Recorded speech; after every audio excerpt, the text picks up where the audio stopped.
Hey guys, how's it going? My name is Daniel, and this is Guns and Stuff. So, Guns and Stuff is a weekly Q&A show with me where we sit down every Thursday and we talk about guns and stuff. That's about it, but it's a lot of fun. Y'all drop in some dope questions, so I'm super excited to get into it. All right, enough of me talking. Let's get into it.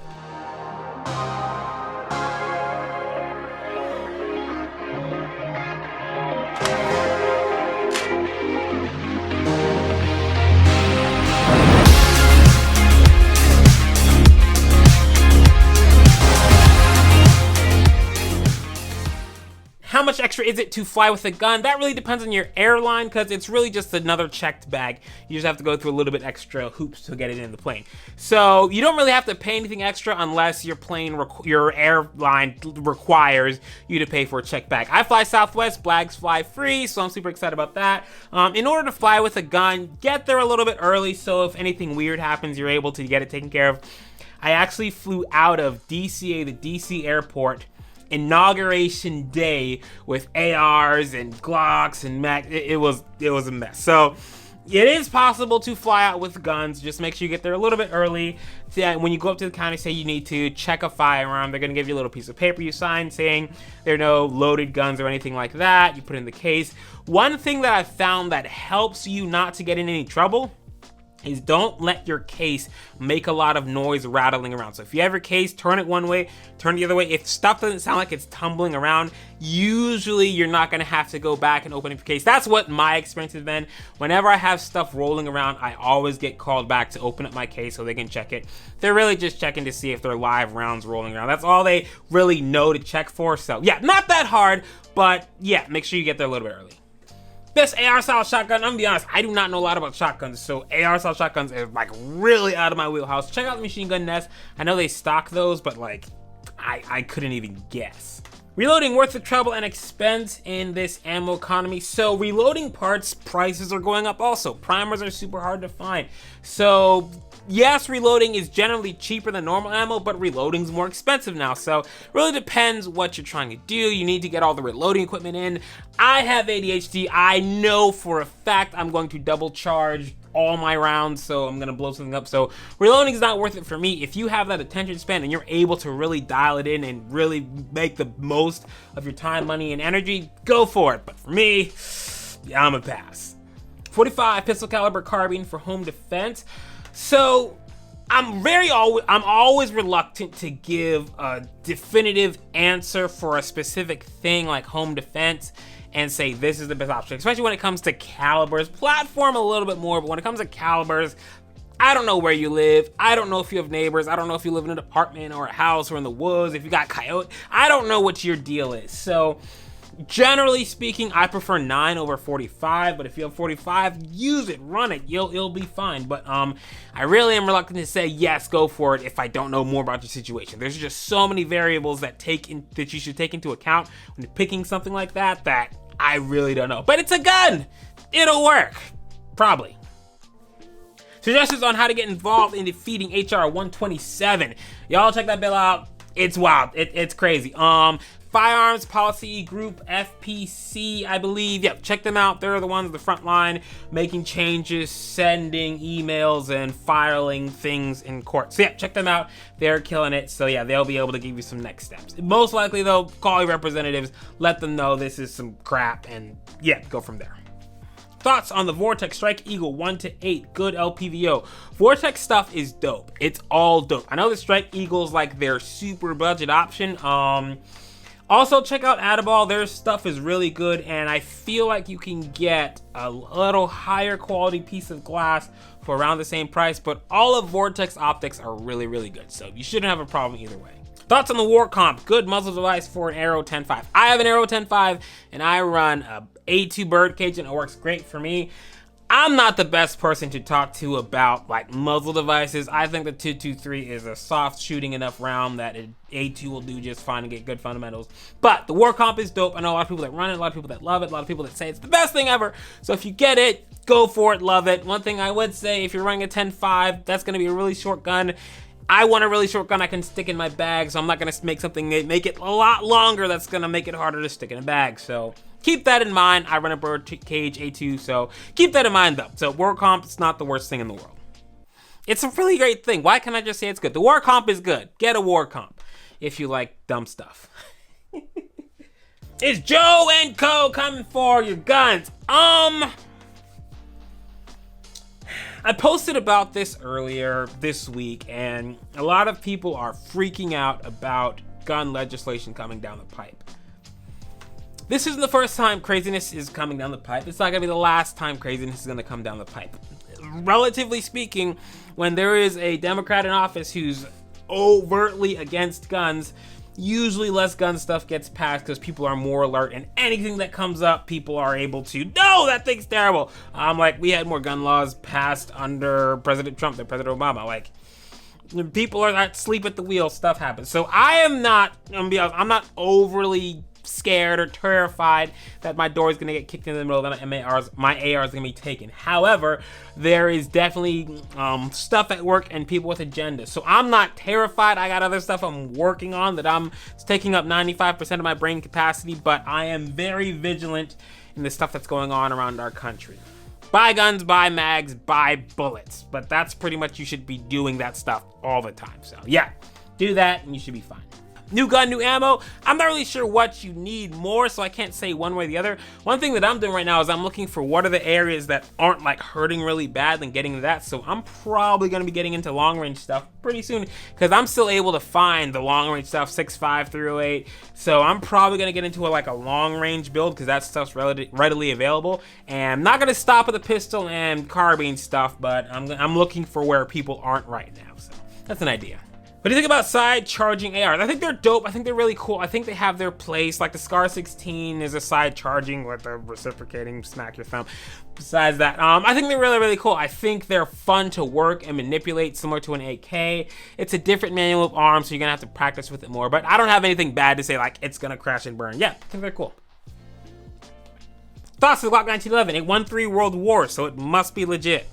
That new Walther, thoughts? If you haven't noticed, it didn't pop up on my page, and it did pop up on a lot of people's page, so that should say something. The new Walther, I think it's gonna be cool. The issues I had with the PPQ is also on this new Walther, so I don't know. The grip looks dope. The grip looks legit. It looks like they pulled the grip off of the Q4 SF, and they just made it out of polymer, so the grip looks cool. Looks like it has a little bit higher beaver tail or tank, so you can get a little bit higher up on the gun. It still has a step chambered barrel, which means it's gonna be cranking out rounds fast, which means recoil is still gonna be an issue.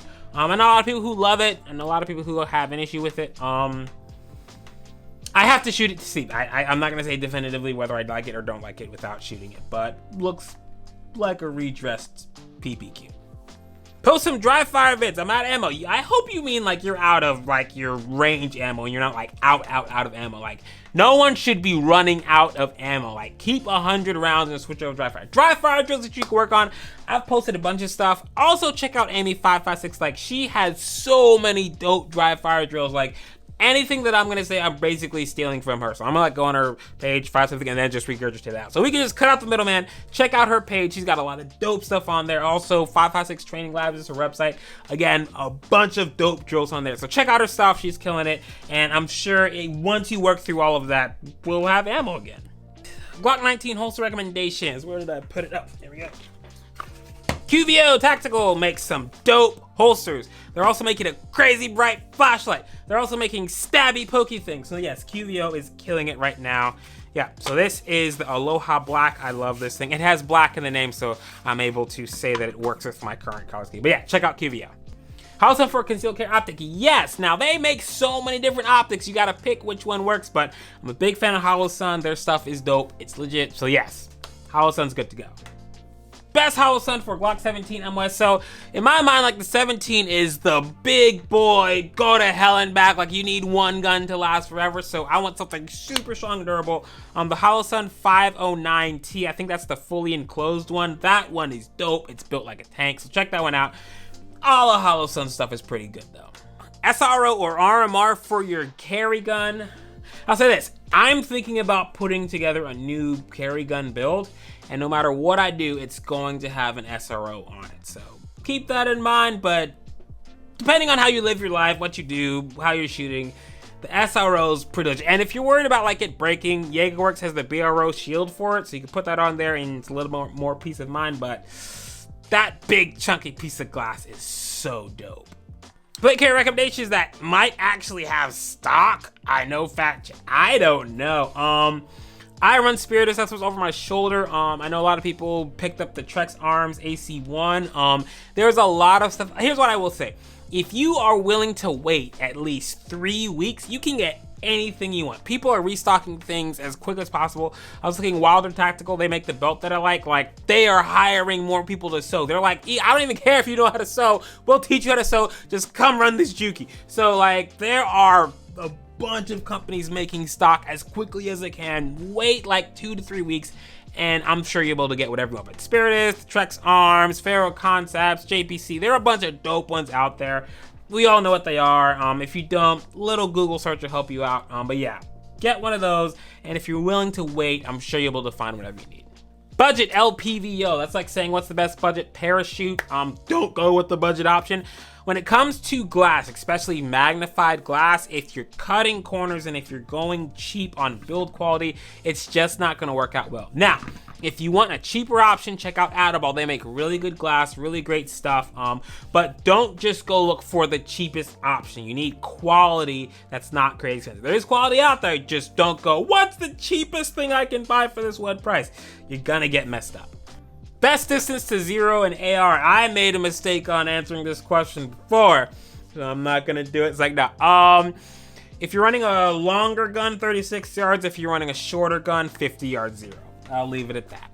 Advice for someone new to advanced training prior to taking Gladiator Guns Diminished Environment class. Ooh, that's gonna be fun. Let me know which class you're gonna be at. I'll probably be there too.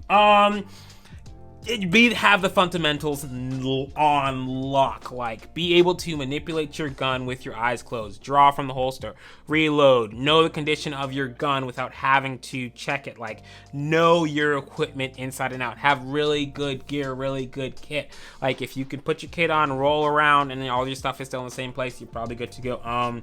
Have your fundamentals down. Now, the way that those classes are set up is it's not like we hit the ground running and it's like 2-1000. There is a slight buildup, so you don't have to feel like you don't have to shoot like 2,000 rounds the day before to be ready to go, but you need to have your skills on, like your baseline stuff on lock. It's really shooting is just doing really simple stuff exceptionally well in weird positions. So have your trigger squeeze on lock, your grip on lock.